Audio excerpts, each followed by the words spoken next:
Good afternoon.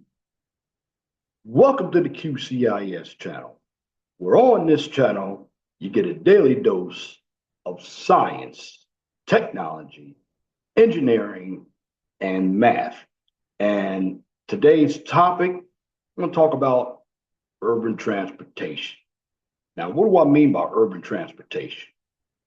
Well, when we deal with urbanized areas, we're talking about cities or metropolitan areas.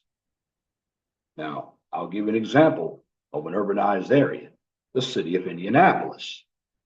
Now, of course, there's Carmel and Noblesville and Zionsville and Whitestown, and there's Columbus.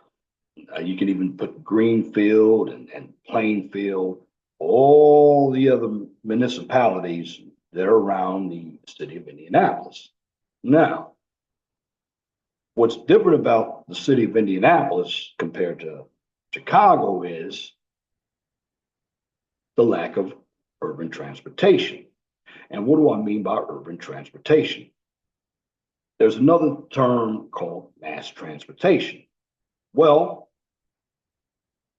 if you go to an area like Chicago, you see that the transportation is in every part of the Chicago metropolitan area. And again, I'm talking about you have your train system and you have your bus system. You see, here in Indianapolis, you don't have that. And I still believe that the bus system here is a waste of money. I mean, they have the red line, I believe they have the purple line, but it only functions within inside the city of Indianapolis. Where if you go to Chicago, I used to live in Portage, Indiana, I could actually catch the South Shore train, which started in South Bend, Indiana, and went all the way to Chicago. And then they have Metra, and then they have CTA, they have Pace. New York is another example. Baltimore and Washington are a number of other examples of urban transportation. So you have trains, you have buses, and of course you have cabs. But when we deal with urban transportation, we're dealing with mass transportation. Now, what I'm going to do, let me share my screen, get my PowerPoint, and I'll give you some more in depth of transportation. But before I do that, let me go back and let me define what is urban transportation. Okay, when we deal with urban transportation, we're dealing with the encompassing the movement of people and goods within a city or urban area. And that's going to include infrastructure, vehicles, traffic flow, and there's a focus on addressing congestion and improving efficiency. So basically, again, we have the key components, the infrastructure, that is your roads, bridges, your railways, your bus lanes, and your other physical structures that support transportation. And then with the vehicles, we deal with cars, buses, trains, trams, taxis, and other modes of transportation. And of course, the traffic flow, and that's the movement of vehicles and people on a transportation network. So the importance of it is when we look at the big importance of mass transportation, urban transportation, the economics is right at the top of the list. And it is crucial for the economic activity of the city because it allows people to have access to jobs, businesses, and markets. And you also look at the quality of life. When you have sustainable transportation systems, they prioritize public transit, cycling, and walking, and reduce reliance on private vehicles and their environmental impact. Then you do have your challenges with every major city. Indianapolis is not any different. When you look at urban areas, you have traffic jams. They are a common problem in urban areas, and that leads to delays and frustration. And then cost. Building and maintaining transportation infrastructure can be expensive. This is why It took a long time to build the big dig in Boston. They started it in 1991 and it was completed in 2004, 13 years. Now they were trying to build a high-speed train from Los Angeles to San Francisco. Pieces of it have been built. And there are a lot of problems with building that type of infrastructure. Now, overall, when we deal with the solutions of urban transportation, you have to talk about the public transit. And that's basically investing in efficient and reliable public transit systems. And that will basically help reduce reliance on private vehicles. And we have our transit-oriented development. Planning urban areas around transit hubs can encourage the use of public transportation. Smart transportation systems, using technology to manage traffic flow and improve efficiency. So some examples of transportation modes, again, I just mentioned them earlier, buses, trains, trams, subways, yes, ferries. Now, one would say ferries. Are ferries still being used? Yes, they are. New York uses a lot of ferries. They still use ferries. In fact, if you're going to go from Staten Island to Manhattan, you have to get on a Staten Island ferry. Taxis, shuttle systems, and of course, paratransit systems.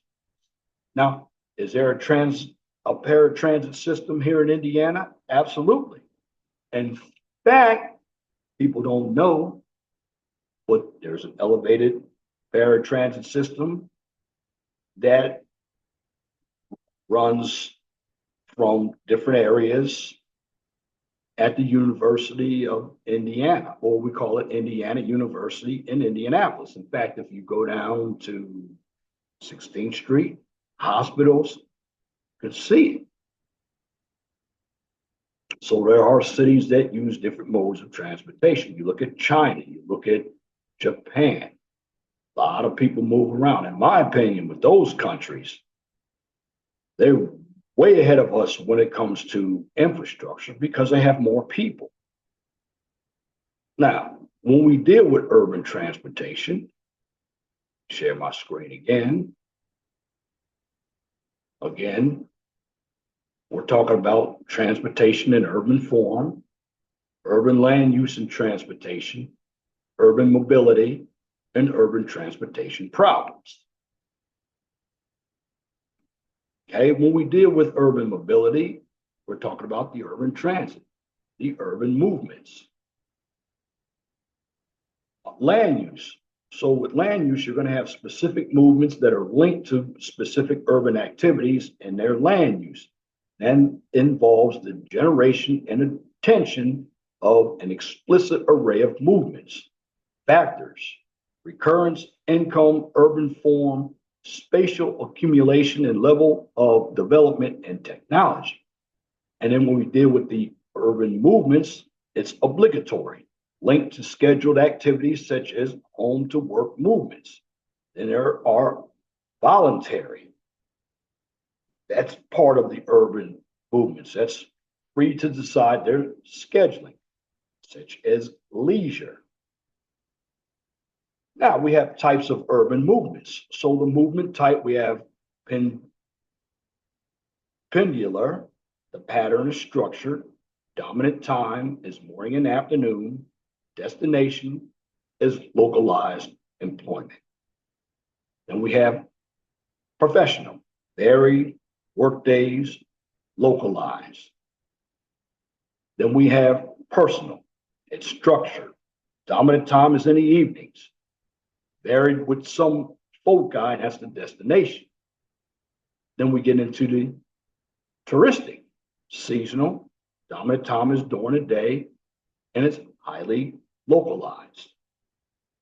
Then you have your distribution, it's structured, nighttime, localized. And the main purpose of urban trips, as you see this pie graph, The biggest chunk of this pie graph, and it's almost half at 49%, is, and actually, the biggest chunk is home. Believe it or not, home, 49%.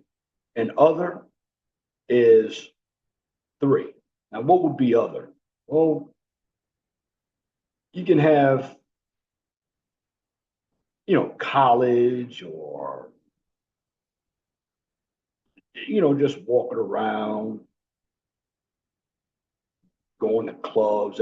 That's real leisure, or looking at different architecture.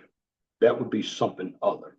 Then 20%, which is your second highest. So believe it or not, 69% of this pie graph is basically, when we talk about home to work, work to home, it features work and home. And then shopping is 15%.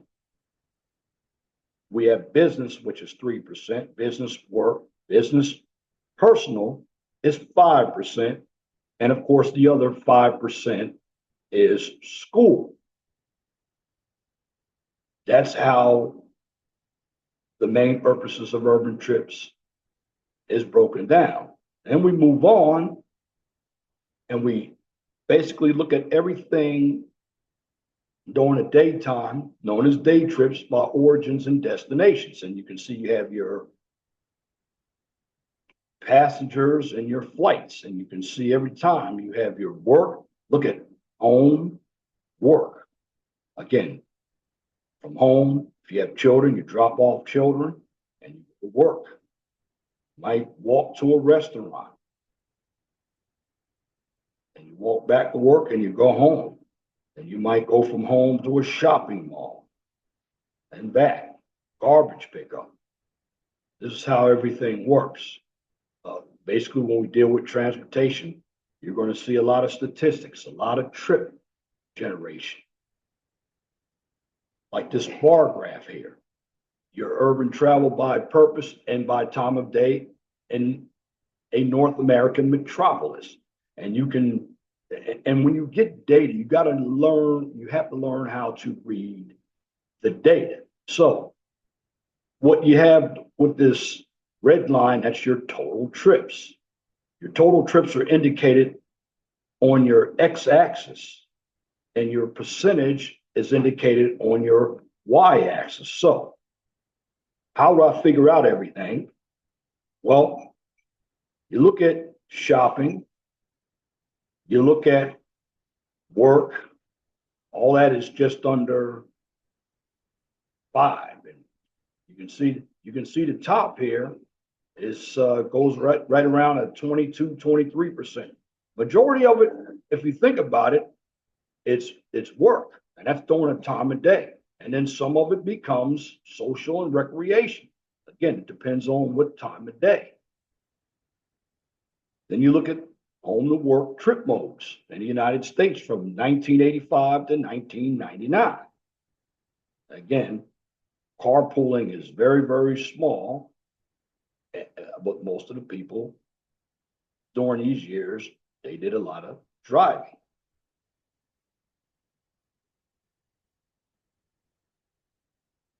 Modal split for global cities. Look at Chinese cities. They do a lot more walking and cycling. But you look at American. Most Americans still drive. Most of Americans and Australians still drive. Now, if you look at it, the areas that have the Western culture, they do more driving. If you think about it, you look at it. The areas that are generally high in population, they actually utilize more transit. And if you don't believe me, you look at the Chinese cities, you look at the high income Asian cities, and you look at the low income Asian cities. They do the majority of walking and cycling.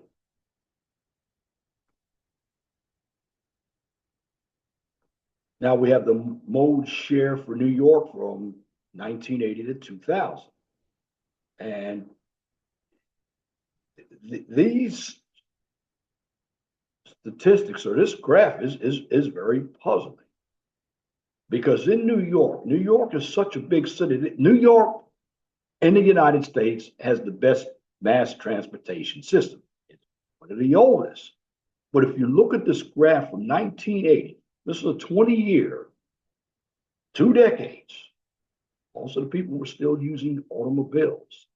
And then the next mode of transportation was the subway system, and then the bus, and then the taxi. I mean, that is puzzling because in New York, the New York area, because you can even if you live in New Jersey or even Connecticut. And by the way, from Connecticut, I mentioned ferries, the Long Island Sound. You can actually take a ferry from Connecticut to Long Island, meet at Orient Point, get on I-495, the LIE, the Long Island Expressway, don't get you into the city. You can take the PATH train from Newark, New Jersey into New York. That's how good the transportation systems are in the city of New York. Now, in the context of urban transit, it's dominantly an urban transportation mode. The great majority of transit trips are taking place in large cities, conditions fundamental to the efficiency of transit systems, which there's a high density and high mobility demands over short distances. There's also shared public service, and that benefits from economies of agglomeration related to high densities. And that's also benefiting the economies of scale related to high mobility demands. So when we deal with transportation systems or transit systems, there are many types of services established to answer mobility needs. A variety of transit systems around the world. Now let's take a look at private vehicle and public transport market share 1990 and 1991. Again, you look at your American cities, a lot of people are utilizing transportation. Now, this is your public market share, and this is your private market share. And the European cities, like if you go up here, it starts to break down your private. When they intersect, these three areas use a lot of transportation. A lot of money is made from transportation. We'll talk about urban transit. We now deal with a metro system, the heavy rail system, often underground in central areas with fixed routes, services, and stations. We also call that a subway. Uniform frequency of services, peak hours increase, fares are commonly excess driven and constant. We have a bus system, scheduled fixed routes and stops, serviced by motorized multiple passengers, vehicles, basically 45 to 80 passengers. Services are often synchronized with other heavy systems, feeders. Then you have express services, notably during peak hours. Then you have a transit rail system, some call it a light rail. Baltimore, Cincinnati also has a light rail system. It's a fixed rail. We call it tram rail system and commuter rail system. Between Washington, D.C., all the way up, there's the MARC train. And the MARC train, because you have, it's almost a megalopolis on the East Coast between Washington, D.C. on up to New York, the I-95 corridor. You can catch the train, go to work. Even if you live in Baltimore, you can go work in Philadelphia. Go work in Washington, D.C. if you're living in Philadelphia. So that's the transit rail system, the tram system. And the frequency of services is strongly linked with peak hours. Traffic tends to be imbalanced, separate fares, and proportional to distance or service zones. Chicago's another place that has train systems. Largest subway systems in the world by annual ridership and metropolitan population. Again, the data is old. This is 2000. So if you think about it, people would think, well, New York. Well, it's not New York. Believe it or not, it's Moscow and the Soviet Union, the largest ridership of a subway. And if you really look at it, where is New York? New York's ridership is half of what Moscow's is, or even under half. And if you look at Hong Kong, they have a lot of people. Seoul, Korea, Mexico City. You look at Tokyo.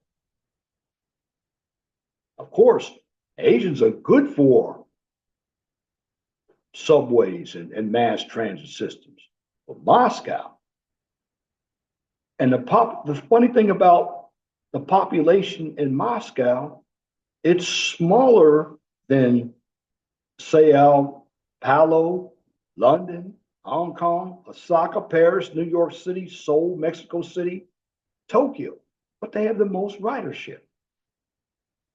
Now you get the second largest, Sao Paulo, second largest population, New York City and Mexico City. They have large populations, but their ridership. And here's why. Because you have other modes of transportation in those other cities. You got to realize Moscow is still somewhat communist. So really, in Moscow and St. Petersburg or Petersburg, they are your largest cities in Russia. And not everybody has a car, I believe. And that's probably why. Now, again, don't quote me on that. Now, you have to look at, this is old data now. I don't know what the data is 25 years later, but this is what it was back in 2000. Again, we deal with urban transit. We have a shuttle system, privately, dominantly owned, using small buses or vans, routes, and of course, frequencies tend to be fixed. They can be adapted, service numerous specific functions, expanding mobility along a corridor during peak hour, linking a specific activity center, shopping mall, university, campus, industrial zone, hotel, etc., and also servicing the elderly or people with disabilities. And then we get into a paratransit system, flexible and privately owned demand response system, a minivan, minibuses, shared taxis, commonly servicing peripheral and low density zones. But the system here in Indianapolis, they call it a paratransit system, although it looks like a monorail. It's an above ground rail system that basically floats around IU Indianapolis. But basically, that's a system for all the college students. It's very flexible. Then you also have your door-to-door service, less loading and unloading time, less stops, and more maneuverability in traffic. Taxi system, although you still have taxis in a lot of your larger areas, but for the past 10 years, you've seen a rise in Uber. Basically operates the same way. A privately owned cars or small vans offering an on-call individual demand response system. Of course, you have fares, commonly a function of metered distance and time, and can be negotiated. And when competition is not permitted, fares are set up by regulations. No fixed routes. So servicing an area where a taxi company has the right permit to pick up customers, rights are issued by a municipality. Several companies may be allowed to compete in the same territory. Again, components of an urban transportation system. You see it right down there. You have a metro station. Then you have a transit rail station. That's your transit rail station. You have your bus stop right in the yellow. And then with the arrows, this is your paratransit system. And basically, a lot of your systems, they meet right downtown because that's where your business and your leisure is. Like here in Indianapolis, a number of people work downtown. You think about it. Look at your taxi service and your boundaries. And yes, Indianapolis, besides buses, they got taxis. Yes, they have their paratransit, their small minivans, but when it comes to an actual rail system, they don't have it here. And I don't know why they won't get one here. That would actually move people a lot faster, more efficiently. And you can get people out of cars. But apparently, and this is just my opinion, a number of the other cities don't want that connection. Okay, then estimated ridership of the world's largest transit systems, 1998. Again, you look at New York. New York is absolutely, and that's back in 98, it is the smallest. But I already told you that Tokyo would be large. Tokyo, we're looking at just over, and this is in billions now. You look at this graphic, New York is actually the smallest. Trips by public transit in the United States, 1970 to 2002.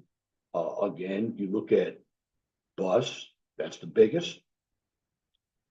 Heavy rail, and which is really small. And then you look at light rail. Well, not every city has a light rail system either. And then we deal with urban transportation problems, geographical challenges that face urban transportation. We also have automobile dependency and congestion. Here in Indianapolis, we have automobile dependency.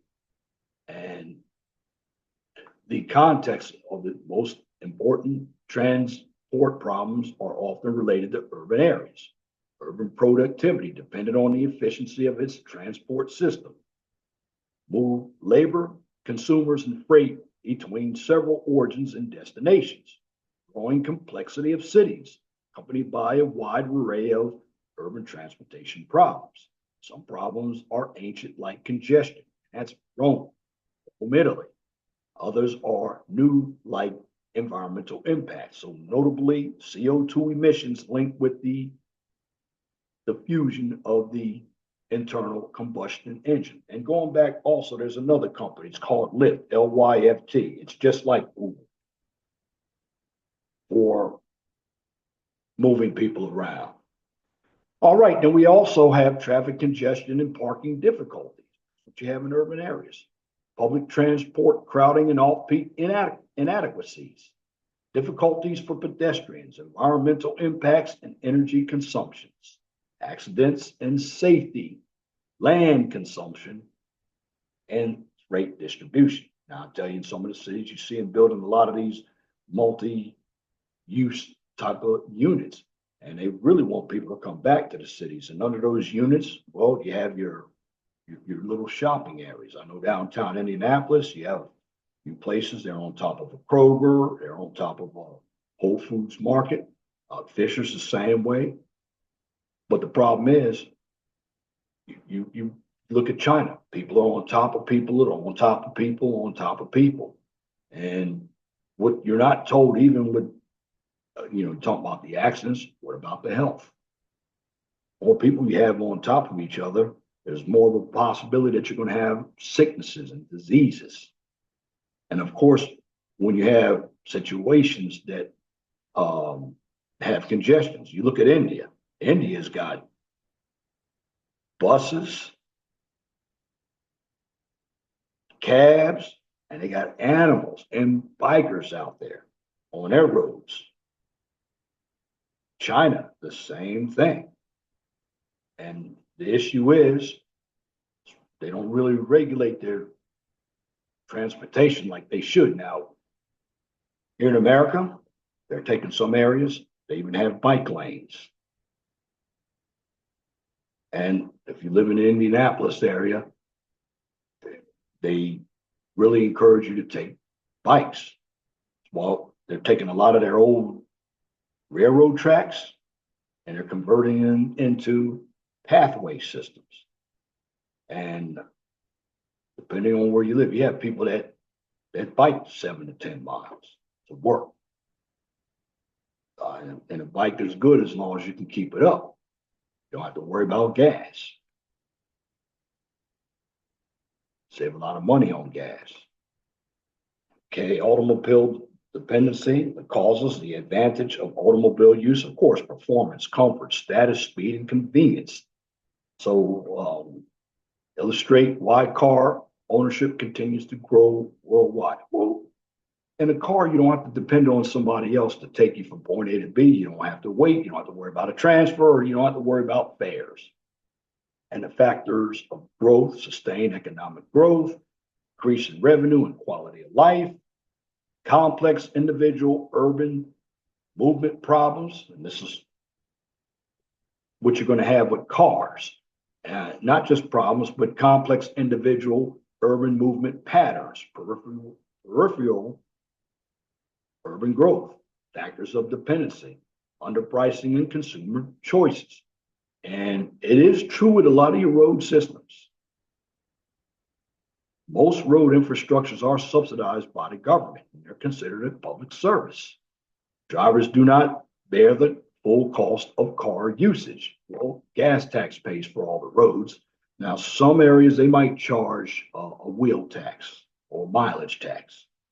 And when it comes to status, just like a home, car ownership is a symbol of status, just like single home ownership. Also, the aims toward improving road and parking facilities in an ongoing attempt to avoid congestion. Lots of money, though. Have to have a transportation bill out. Remember, fix the infrastructure. And of course, when it comes to states, well, everyone in the state is not allocated the same amount of funding for their infrastructure. And transportation alternatives tend to be disregarded. Just like I said, should have a rail system in Indianapolis. I mean, a city like Cincinnati, which the population is right around in the city of Cincinnati, 235,000, which is a quarter, which they have the quarter of the population that the city of Indianapolis has, but they have a rail system you can get around. And in many cases, zoning regulations impose minimum standards of road and parking services and de facto impose a regulated car dependency. And we deal with congestion. Occurs when transit, basically occurs when transit or transport demand exceeds transport supply. We're dealing with economics in a specific section of the transport system. So each vehicle impairs the mobility of others, types, recurring congestion, specific times of the day, and on specific segments of the transport system, random events, accidents, and of course, weather conditions. And here's the recurring congestion. You see, these are, it's like your peak times. You have your capacity. 7, 8, and 9. Now, if you look at it, the x-axis is divided up into a 24-hour clock. So when I say 17, it means 1700, which is 5 o'clock. So 5 and 6 p.m., 7 and 9. And then you basically have your traffic, your capacity.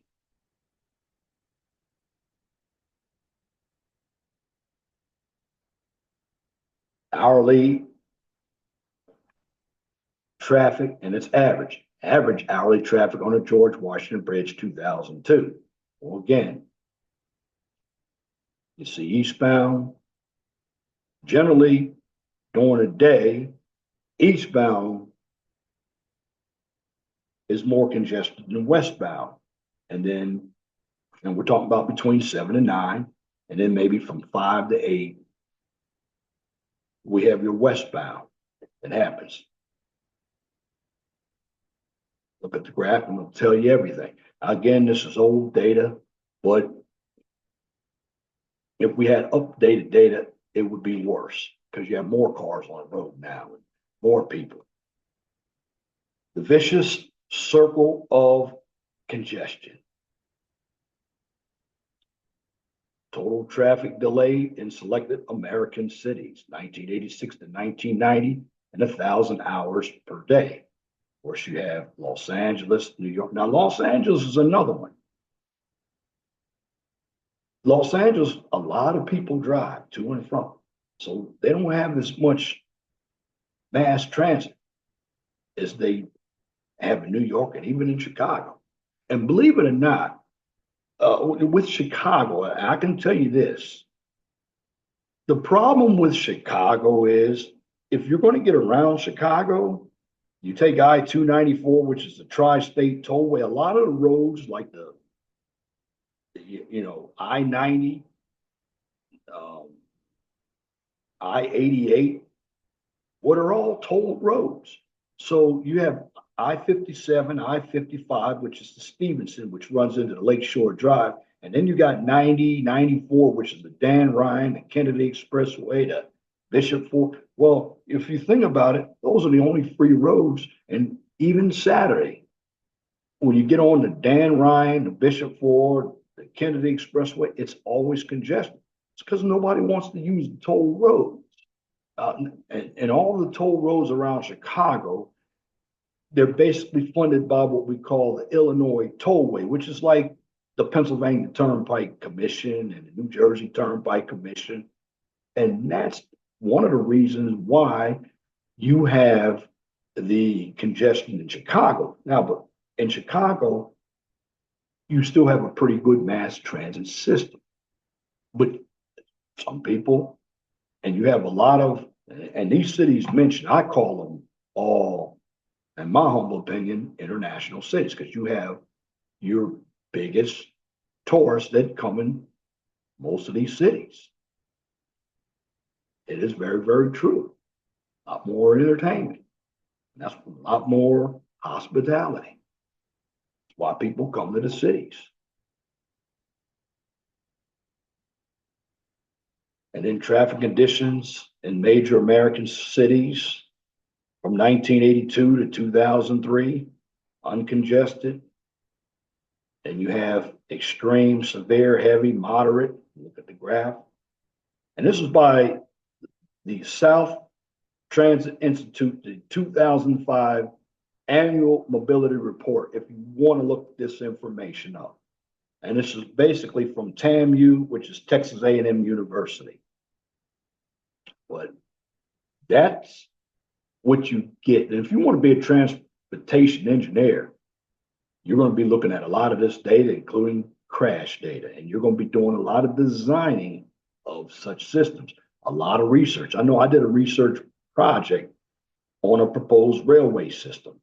It was 58 miles, but it would have worked, but you got to have the funding. And then again, something that you do see, I know coming right off of, it's either Brookville Road or Washington Street here in Indiana, ramp metering. And what ramp metering does, it controls access to a congested highway by letting automobiles in, and they alternate one at a time. Traffic signal synchronization. This is a big problem in a lot of urban areas. A lot of your traffic signals aren't synchronized. So tuning the traffic signals to the time and direction of traffic flows can be a big help. Now, if there's an accident, you need some good incident management. So you have to make sure that vehicles involved in accidents or mechanical failures are removed as quickly as possible from the road. And that's a big problem in a lot of your urban areas. Now, they're not here, but on the East Coast, they have HOV, and also they have what we call hot lanes. Now, what's a hot lane? A hot lane is a high occupancy toll lane where if you're going to drive in that lane, you're going to go through you're, you're going to go, there are no more gates or anything. So you're going to go through a device that's going to read your transponder like Easy Pass. And that's how you pay your tolls. So you'll be able to ride that lane that's not as congested. And then all your general purpose lanes are congested. So you will be able to flow much faster. Now, when you have your HOV lanes, they're generally free. Okay. But here's how they work. You have to have two, you have to have three people. I know in Washington, D.C., right on 95, 395, they have HOV lanes, I-270, and during peak hours, those HOV lanes are only designated for people that have two or more passengers, and that's buses, vans, and carpool. And those HOV lanes, they encourage carpooling, and they have exclusive access to a less congested lane. And then public transit, offering alternatives to driving. And again, an overview. When we deal with urban transit, we're basically dealing with the movement of people and goods within the city from an urban area, including infrastructure, vehicles, and traffic flow, with a focus on improving efficiency and congestion. And that concludes this topic on urban transportation. If you like what I just presented, please comment, share, and subscribe. And if you're looking for some political and some social content, check out my main channel, the 411 Talk Zone Radio Show. And here's where you can find me. For the 411 Talk Zone Radio Show channel, you can find me on YouTube, X, formerly Twitter, Truth Social, and Rumble. And for this channel, the QCIS channel, you can find me on YouTube, X, formerly Twitter, and of course, LinkedIn. Now, basically, so you'll know the schedule, every Wednesday, I do my 411 Talk Zone Radio Show videos. Now, when it comes to the QCIS videos, I try to do them either Thursday, Friday, or Saturday. I was tired last night, so I decided to do it today. So you don't see many of the QCIS videos on Sunday, but you will see them either Friday, Saturday, or Sunday. And again, that concludes this topic on urban transportation. And just want you all to like, share, and subscribe right here on the QCIS channel. And on this channel, you get a daily dose of science, technology, engineering, and math. Until next time, my name is Leon Jones. You ought to have a wonderful and gracious day.